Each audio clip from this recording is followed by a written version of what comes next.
Depending on which direction you're going, there are cruising altitudes that VFR traffic usually stays at. That also helps for so you don't have a conflict. So somebody heading that way will be at a different altitude than somebody heading this way. But it's a 180-degree segment, and since we're heading really like almost due south, I could be it on either one, you know? Okay. But there's not a lot of traffic today, even though it's a sunny day because of the wind shear and stuff.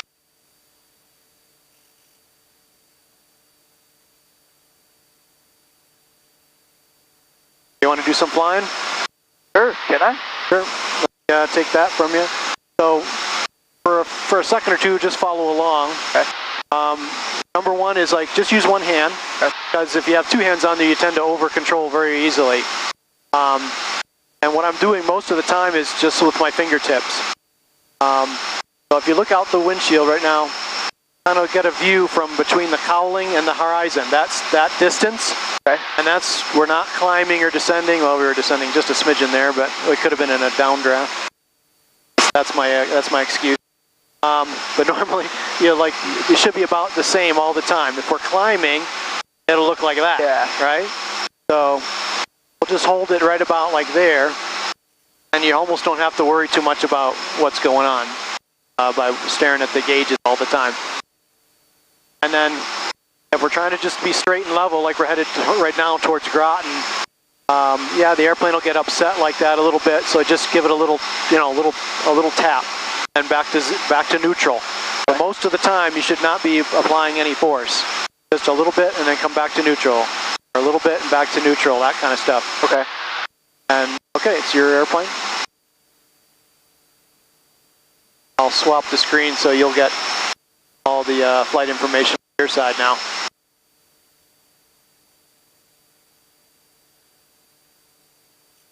And while we're flying at speed like this, you don't really need the rudder pedals. Okay. On some airplanes, especially older ones, when you start a turn to go in, to say change direction, whatever,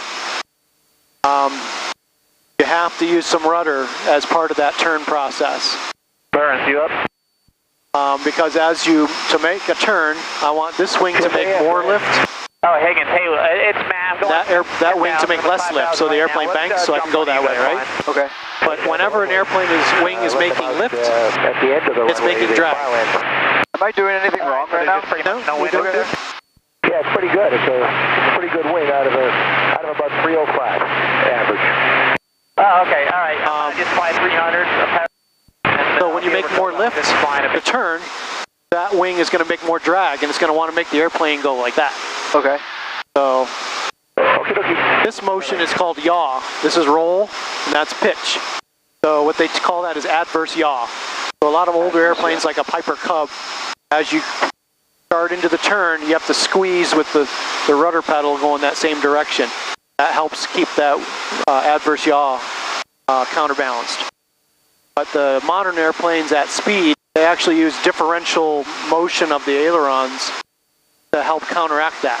So at speed, if you bank, the airplane's not going to try to twist the opposite direction. It's just going to bank. But at low speeds, like when we're coming in for landing, it'll be a bit more pronounced. That's when you really need the rudder. Like today, we're going to have a good crosswind coming off from the left.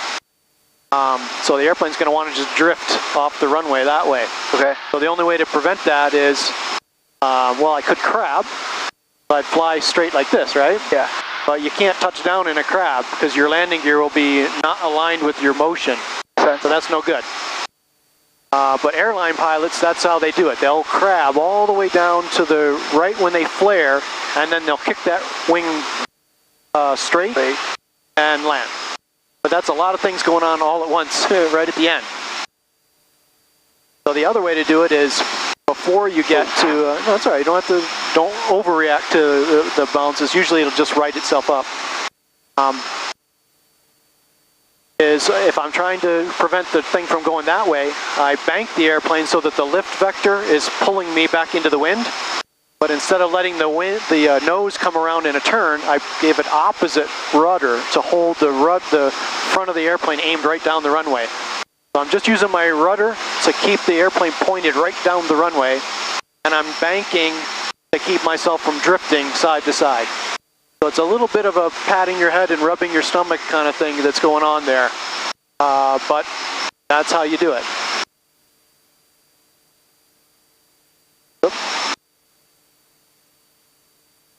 I'm still okay with this? What's that? Still doing okay? Oh yeah. Okay. If you want, we could like aim a little bit over that way. We'll stay away from Groton's airspace over here. We're well above it, but it's still just not to mess with them, you know? That's good, just nice, gentle bank, and then kind of...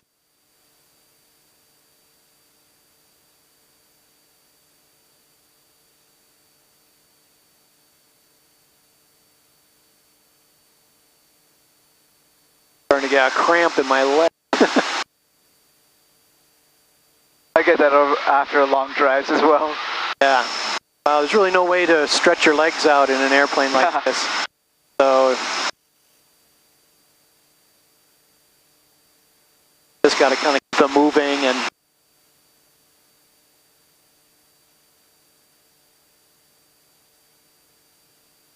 if it's really bumpy, you kind of have to keep your feet kind of weighted on the rudder pedals to keep it from flopping and causing the airplane to do all kinds of weird gyrations, you know. But it's pretty good. We're just getting some slight updrafts and downdrafts, I think, mostly because of the heating of the day. Okay. Like that? Yeah, see, I didn't have my feet on the pedal, so we started getting into a little bit of a, what they call a Dutch roll, where the airplane kind of doing one of these a little bit. Okay. I'll just put my feet back on the rudder pedals. Are we over Groton right now? That's Groton's airport right down there. So the city of Groton is, I think, over there. And this is the sub base on the river right here.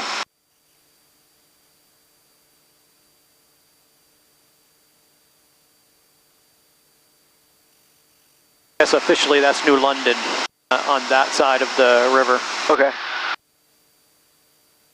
So you're from Connecticut originally? Yeah. Or okay. Yeah. What town? East Lyme. Okay, so we're not too far from there. Oh. I was born in India, but I was raised in East Lyme, so it's pretty much from Connecticut. So East Lyme is near Old Lyme? Yeah. Okay.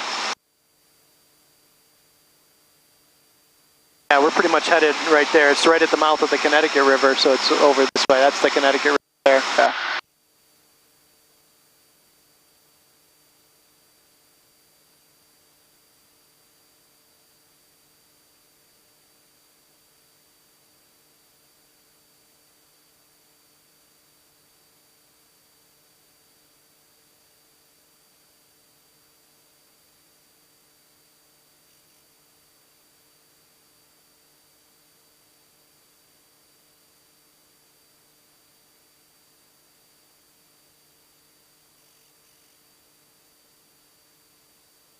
Way over Gardner Airport, Temple, way over Gardner. 7.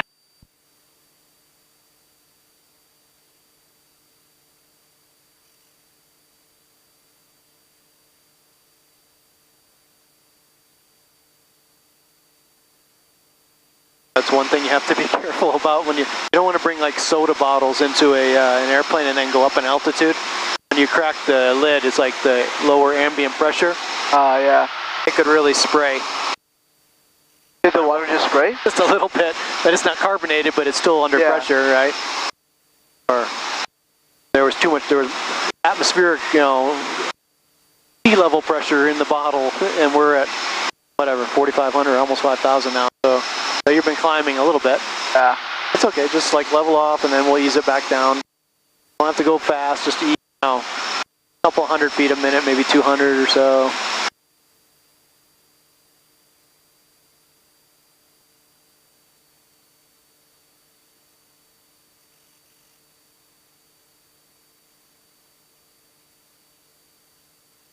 Just about right there? Yeah, that's good. So at this direction, the supposed to be on an even number plus 500. So 4,500, 6,500, 8,500. And if you're headed that way, you would be on an odd number plus 500. 3,500, 5,500. So that way, if somebody was coming towards us right now, if they were following the rules, they would be at like 5,500 or 3,500, and there would be less likely that we would have any kind of a conflict.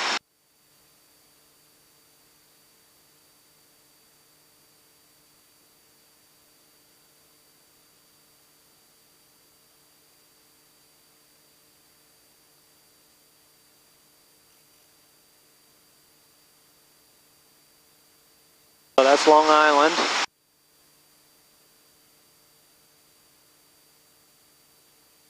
So the visibility not quite as good as when I was up last weekend. When we were with Laura, we were probably not much further than here, just a little bit up the coast, and you could quite easily see the New York City skyline. No way. We were about 50 miles away, you could see the skyline. Wow. This is not bad visibility, I'll tell you. It's still not too shabby, but because we had rain yesterday, there's still some evaporation going on, and then it's a high pressure, so it kind of packs the atmosphere down at the bottom. I think it's going to be kind of a lousy day tomorrow. More rain and stuff.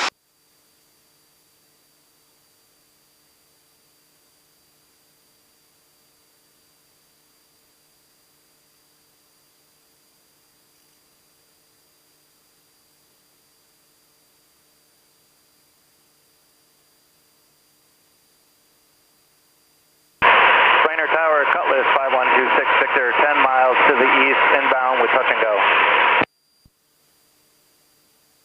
Coast 5126 Victor, Predator Tower, enter right base runway 2, report 2 miles. So that was that Cutlass that took off right before us? Mile, 5126 Victor. I think that's one of the school's airplanes. The school on the airport there has that Cutlass as it's a complex airplane because it has a controlled pitch prop and retractable landing gear. So they can use it for people studying for their commercial certificate. At Delta, contact ground 121.6. Have a good afternoon, sir.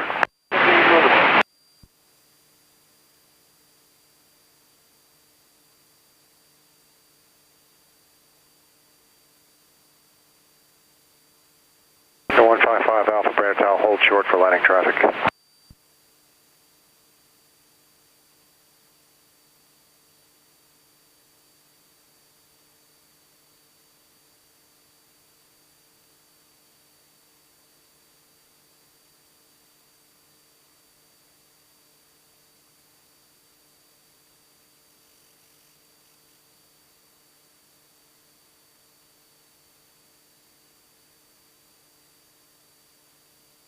King Air 155 Alpha, runway 2, line up and wait. Lots of people out on their boats. I see lots of little boat contrails all over the place. Saratoga 29 Bravo, left turn off at Delta if you're able to, and contact ground 121.6. I should be around 4,500, you said, right? Yeah. King Air 155 Alpha, winds are estimated 300 at 15. Runway 2 cleared for takeoff, turn left heading 310. So if that keeps up, I'm probably going to just land on 29. Okay. Because now it's basically straight across the runway at 15 knots. 9 miles out to the I have done a little bit stronger than that, but transition in as requested. not so much recently, so I think I'd rather just 3006. Just try to keep it with the wind as much as possible.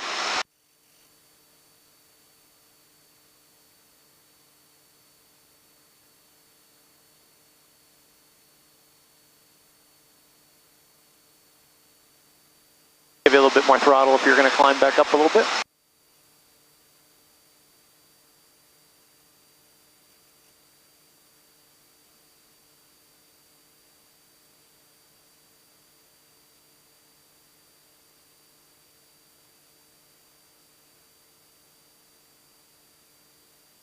King Air 55 Alpha, contact departure now. New frequency 127.8.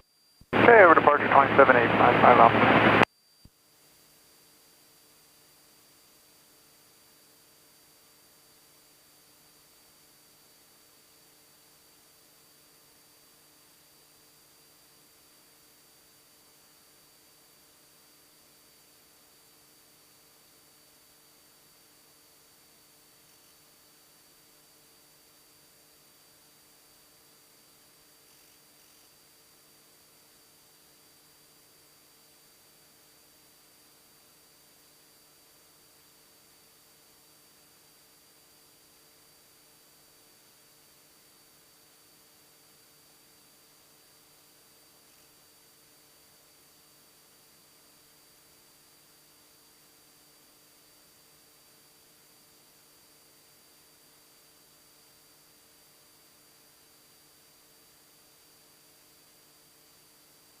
Tower, Cutlass 512. So was that just turbulence, or was that me not handling it well? It was just a turbulence.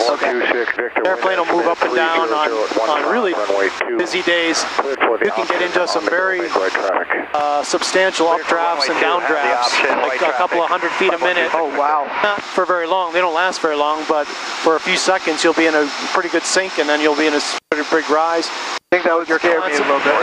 That just doesn't. It's not scary actually if you're not trying to. Like for instance, if I put the autopilot on, it will like hold that altitude. So in the updraft, it'll be like, clearly in a descent, and then in the downdraft, it'll be clearly in a big climb, trying to hold it. And that's less comfortable than just letting the airplane kind of just rise and fall. Because as soon as you get out of that updraft, you're going to get into a downdraft. So instead of fighting it, you just kind of go with the flow. Yeah. So you just hold the attitude, the airplane, don't let it pitch very much. And if it's trying to be upset laterally, you try to counteract that. But you don't need to get too aggressive. It usually kind of fixes itself. So I shouldn't add too much pressure either way? Yeah. We're already climbed up quite a bit though. Oh wow. Not realize that? That's okay.